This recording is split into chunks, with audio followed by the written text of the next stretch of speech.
this evening. Sorry, there we go. And this one is, I'm going to tie this in, this story about these kids that bought this house. I'm going to tie it in with those windows right there. And there used to be a concrete wall in front of those windows, literally like that big. You could not even see the windows from right here. So I'm going to show you the project I did tearing that concrete wall down and exposing those windows. I know it sounds strange, but trust me when you see it. Anyway, on to the news story. The title of this news story is They Accidentally Bought a Rundown 120-year-old House in Scotland but Decided to Restore It with Love After Whoopsie Auction. Look. So this is the house that they bought, but they thought they were buying a different house. They went to an auction at an off-site location where several houses were being sold, and they thought they were buying one. They bought a different one. So here we go with the story. Some people enjoy the thrill of a blind auction, but you probably wouldn't be comfortable buying anything other than a record collection or some home furnishings. For a young cross-Atlantic couple in their 20s, they found themselves the proud owners of a dilapidated, crumbling, rural Scottish home after their best-laid plans.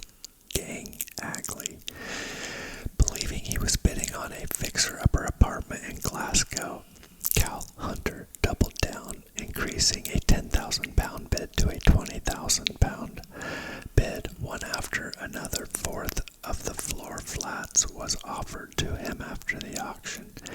It turns out it wasn't a flat in Glasgow, but a 4-unit stone building called Jameswood Villa, made on the shores of Holyloch in a small town called Dunoon in 1902. However, Hunter, who was in on the project with his Canadian girlfriend Claire Seguin, was undeterred despite the mistake. I was drawn to the idea of being mortgage-free in my 30s and having a beautiful place with a nice garden, Hunter told the New York Times. I knew it would be hard work, but we'd really been wanting an opportunity. Even though the pair were young enough to still be in university, they threw themselves into something that grew into a 5-year home renovation. Documenting it all on their blog and Instagram, What Have We Dunoon? They did everything. At 26, Hunter was already an experienced carpenter and set to work cutting floorboards and laying new pipes for the plumbing as well.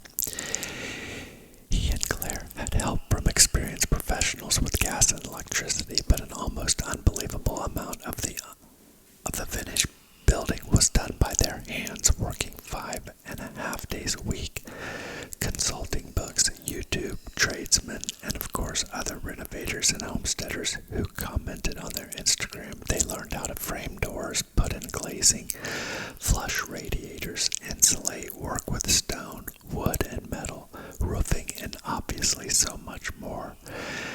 When they could, they relied on mostly free labor coming in from young people their age on workaway, trading 5 hours of work per day in exchange for food and housing on an on-site tent camp and mobile home, which the two lived in for over 5 years. Claire splitting time as waitress and Cal as a contractor to earn money for the necessary materials.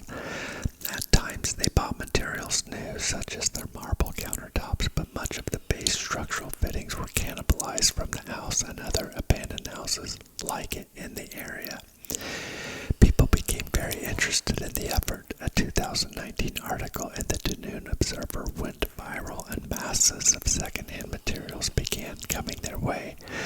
Their GoFundMe raised £30,000, or about $38,000, while their Instagram account amassed 300,000 subscribers.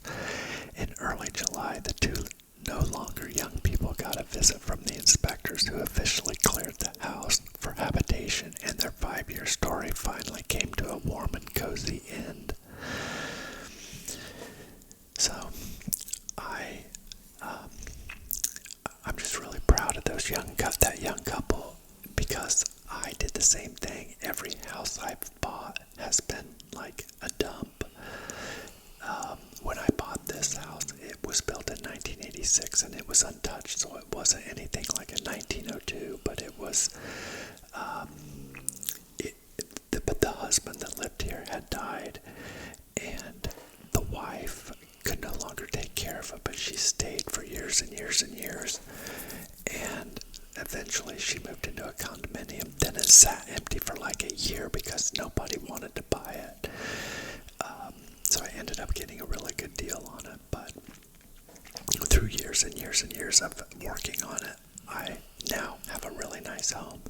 I did it in the home that I lived in before I lived in this house, and then I've done it with the rental properties that I have. This story is interesting, and now I want to share some photos with you, and this is going to be difficult for me because I'm looking at the photos. I got to make the video after this, and so I'm using photos, not video. I've got some video from when I came to look at this house. Like before I had even bought it, I have a video of me recording exactly what it looked like, and there was a swimming pool out there that just was gross. The water was just brown, and I'm probably showing that video right now, but that's why I told you this is going to be strange, because I'm just talking this out, but I'm going to have to put the photos and the video into this later. So right now I'm pulling up a picture of those windows right there. So if you look, you cannot see those windows. You can see the hallway. It's about this far away from the windows to the concrete wall, and that concrete wall is called a trombe wall. Tromb. I think Tromb, or maybe Tromb, trombe wall, and they're popular in climates where it's hot during the day but cool at night, like Arizona. They're popular out there because there's vents, used to be vents above it, so this little hallway, the sunlight would come in and hit that black concrete, and it would heat it up. I mean, it was hot. If you open that hallway door where those rafts were, it is fire hot in there. And then at night, what happens is you lift the vents at the top that are on the ceiling, and you can see them in the pictures before I fixed them. You lift it up, and it would heat the main floor. Like, this is a walkout basement, so it would heat the main floor, and it would just radiate heat. And these are pictures of me tearing it out. This is the wall. You can see I have the windows with boards over them, so that when we're busting out this concrete with jackhammers, it doesn't mess anything up. And then this is where the wall is finally all down, and it's just crumbles of rock. This is where I'm sitting, and this is as it's coming along, and there's the floor, the wall all chopped out of the floor. I had to put a beam up there to support what the concrete wall used to support. And here are some pictures with it almost done. And there is the floor completed. And wow. While I'm in my photos, I'm going to show you my kitchen. This is my kitchen before, and this is my kitchen after. Here's a couple more kitchen afters. So that is what you're capable of. I've got a ton of projects that I've done, but just so you know that, that's how you get ahead in life, really, is the best way to do it, if you have skills, or willing to learn the skills. And just like about everything you ever want to know, you can learn how to do on YouTube. Somebody has made a YouTube video of how to something. And